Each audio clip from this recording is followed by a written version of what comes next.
When shooting in C-Log 3, our ISO should be set to 800, but when we're shooting outdoors, that becomes a little too much and the image becomes overexposed. If you don't want to crank your shutter speed, adjust the aperture, and you can't change the ISO, what options do we have? Well, you're going to need two things, an ND filter and the histogram set to brightness. This is my favorite way for exposing outdoors, but feel free to leave in the comment section down below your favorite way for exposing in the outdoors. And without further ado, let's get started.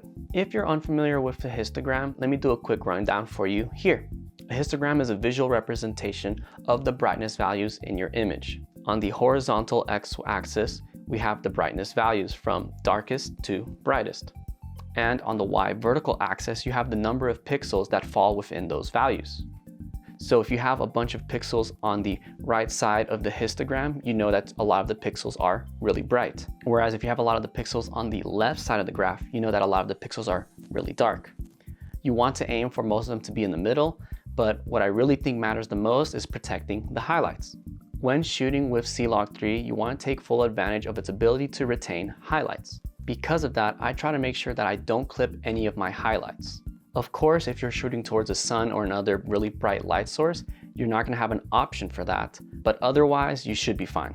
So with our histogram enabled, we can start adjusting our ND filter to get the proper exposure. We will increase the intensity of the ND filter until you stop seeing a bunch of the pixels hugging on the right side of the histogram. Personally, I've found when shooting with the histogram, you don't want the pixels too close to the right edge anyway, so I leave a little bit of a gap there, just to preserve the highlights a little more. So I'm adjusting the ND just until this point, and I think that looks perfect. Now your image is going to have no clipping highlights, and you'll see that your sky actually retains a ton of detail. Now you're ready to expose your C-Log 3 image outdoors with ease. But if you want to know how to expose for people using C-Log 3, you can check out my video on it here. This will make sure that your subjects look their absolute best while retaining the highest image quality possible on your Canon R6 Mark II.